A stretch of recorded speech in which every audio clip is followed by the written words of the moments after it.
Assalamualaikum warahmatullahi wabarakatuh, dulur. Mandoa restu. Lihat-lihat hutan ini. Katanya tempat jin buang anak ini. Kasus jin buang anak. Memangnya gimana caranya jin buang anak? Ya seperti itulah. Orang kalau dicari-cari kesalahan pasti ada, ya pasti ketemu kesalahannya. Jangan dicari-cari kesalahan orang. Di ajaran Islam itu menutup aibnya orang, kesalahannya orang, ya kan. Hutan jati ini, dulur. Bukan jin buang anak. Jin buang anak malah di mana? Mungkin di tempat keramaian mungkin, ya kan. Hutan di musim hujan. Kalau musim kemarau dia bakar, sama petugasnya dibakarin, yang semak-semaknya jadi terang. Oke dulur, Mandoa restu, lanjut perjalanan dulur.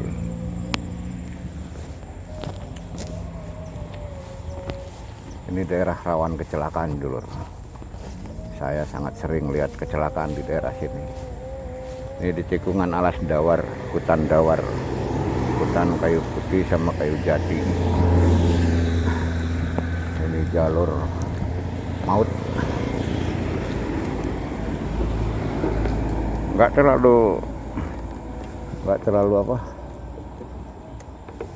terlalu bahaya sih kalau dilihat secara mata lahiriah. Tikungannya segala macam nggak terlalu bahaya, cuma ya karena sudah terlanjur sering terjadi kecelakaan, ya kira-kira begitulah. Ada arwah-arwah yang penasaran, yang belum siap mati, masih gentayangan, ya. Ini juga nih sering kecelakaan.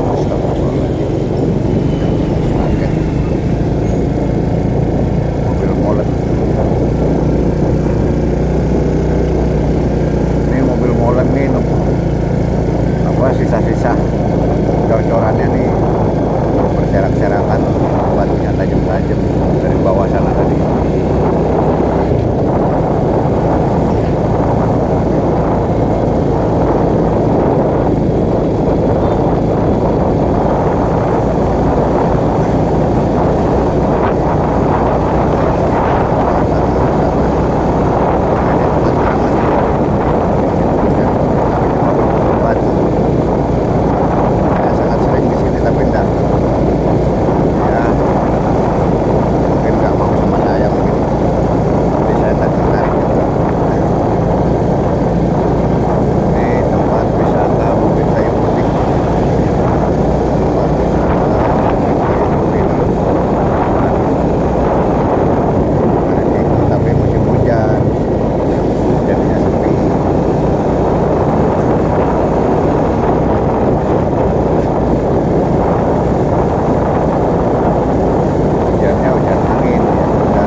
Teori artinya ya ilmunya dari Google.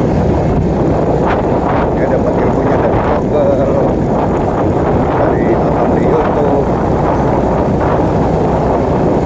terus buka praktek tadi ya. Jadi saya bilang paranormal teori.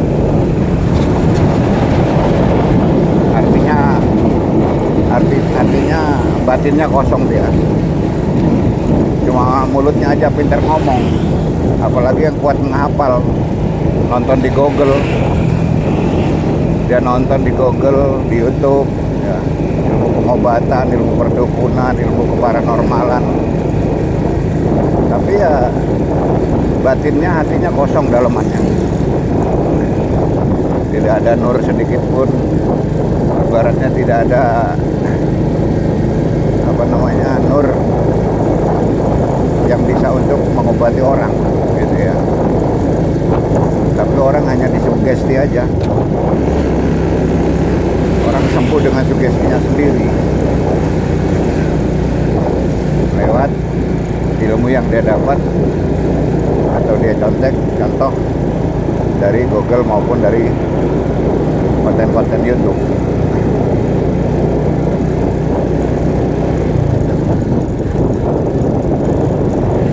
Tapi jawabannya ya mau bagaimana lagi? Memang orang-orang awam itu tidak suka sama berobat sama dukun yang asli, sama paranormal yang asli, ya, sama ahli supranatural yang asli. Karena yang asli-asli itu gak banyak ngomong. Yang asli-asli gak banyak ngomong, gak banyak atraksi, dan barangkali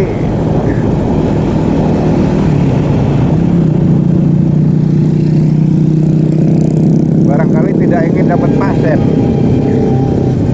tidak berharap dapat pasien barangkali yang asli-asli itu. Tapi orang-orang yang berobat ini carinya yang meyakinkan lewat lisannya si dukun, lewat mulutnya si dukun. Jadi kalau si dukun pintar ngomong, itu si pasiennya puas gitu, puas. Tapi terus bagaimana lagi kalau sudah begitu? Yang asli-asli nggak laku, ya, nggak laku yang asli-asli. Saya bicara begini karena saya yang asli, ya. Saya juga diantara yang asli. Nggak laku.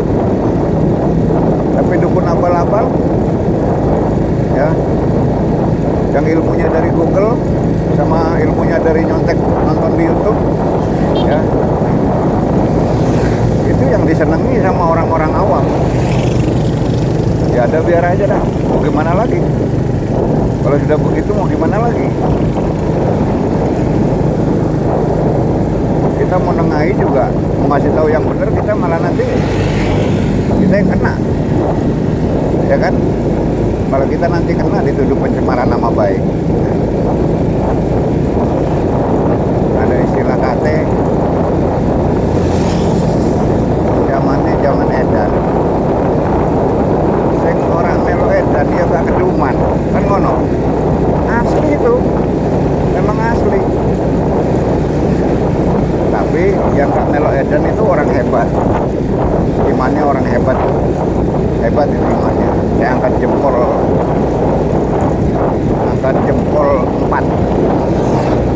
ya kan? Jempol tangan 2, jempol kaki 2. Saya angkat jempol 4. Zaman edan ini nggak melo edan, saya kasih jempol 4, jempol kaki 2, jempol tangan 2.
Yang besar adalah persoalan partai politik. Kenapa?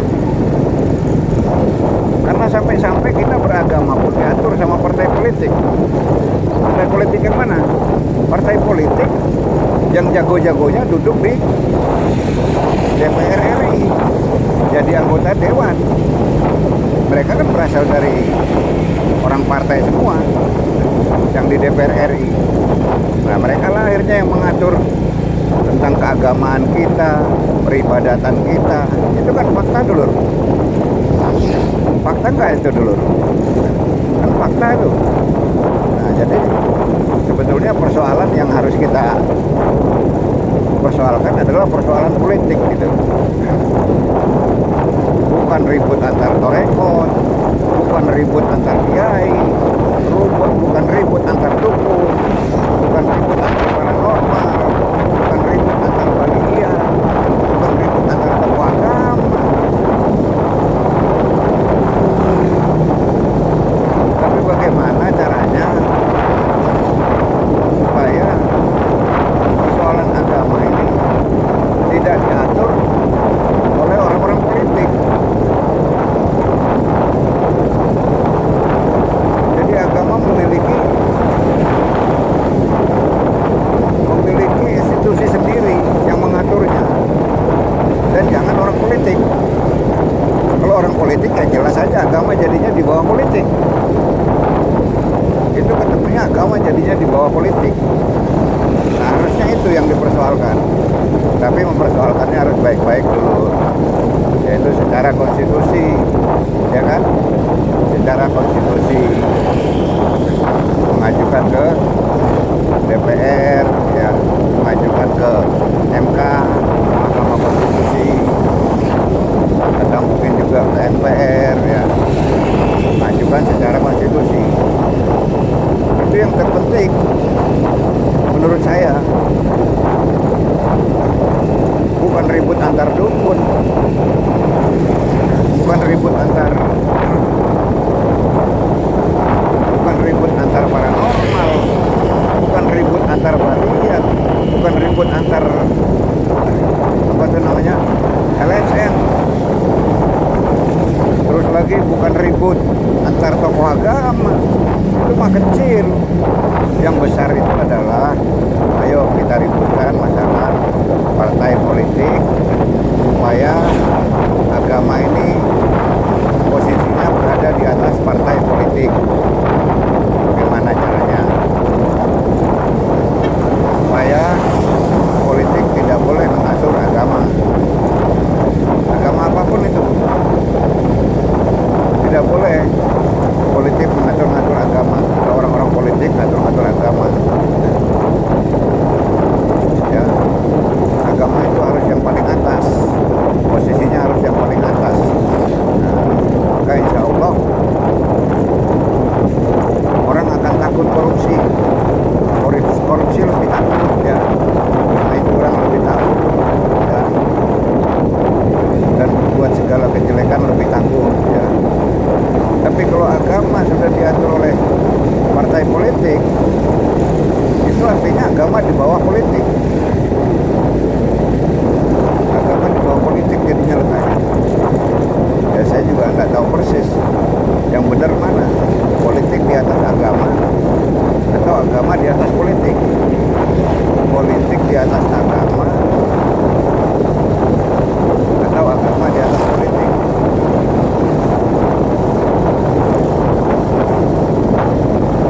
Coba apa itu jawabnya dulu. Yang benar tuh yang mana? Agama di atas politik atau politik di atas agama?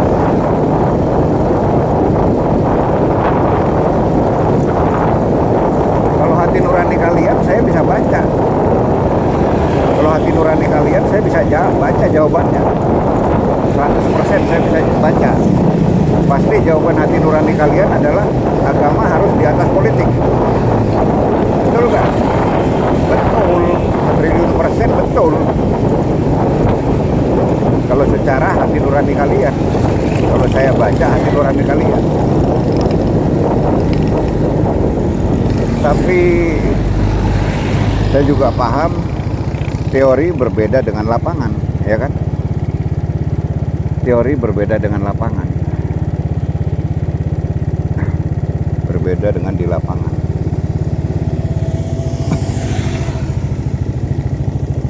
Ya itu lagi, kembali lagi ke zaman wis zaman edan, sopo sing nggak melok edan ya nggak keduman. Nah kalau udah berurusan dengan itu ya hanya orang-orang yang imannya sangat kuat yang berani. Yang iman-imannya model saya nggak berani. Yang iman-imannya model saya ya nggak berani ngeper. Mau nggak mau ikut edan. Betul nggak dulur? Pasti betul. Pasti betul.